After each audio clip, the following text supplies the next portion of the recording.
உங்களை சுத்தி கெட்டது நடக்குதுன்னு நினைக்கிறீங்களா? இல்ல பில்லி, சூனி, ஏவல் இதால பாதிக்கப்பட்டிருக்கீங்கன்னு நினைக்கிறீங்களா? இந்த சிவன் கோவில்ல கால் வச்சா போதும் எல்லாமே மாறிடும்னு சொல்றாங்க.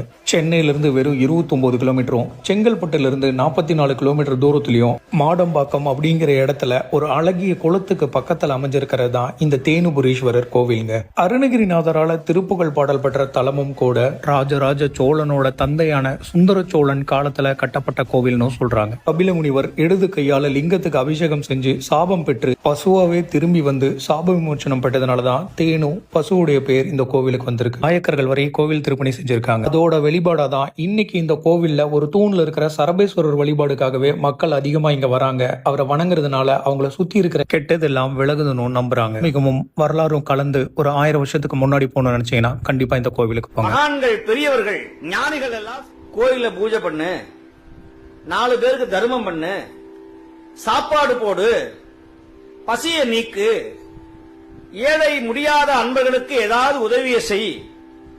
அப்படி செஞ்சா உன் வாழ்க்கையில உன்னை அழிப்பதற்கு உன் விதியை தவிர விதியை கூட மாற்றக்கூடிய ஆற்றல் உனக்கே தருவார் சிவன். வேற எவர் நினைச்சாலும் உங்களை அழிக்க முடியாது. இதை நினைச்சுக்கணும். உலகமே திரண்டு உங்களை அழிக்க வந்தாலும் சிவன் அருள் உங்களை காத்து நிற்கும்.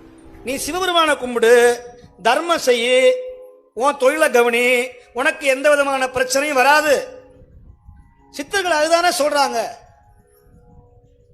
நம்ம என்ன பண்றோம்? அந்த சாமியார் ஏதாவது வாக்கு சொல்லுவாரா? இந்த சாமியார் குறி சொல்லுவாரா? இவர் தகடு கொடுப்பாரா? ஆம மோதிரம் கொடுப்பாரா? ஒன்னு வாங்கினா ஒன்னு ஃப்ரீங்கிறா. யாருக்கு மாட்டுறதுன்னு தெரியல. டிவியில வேற ஆமா மோதிரம் அதை வாங்கி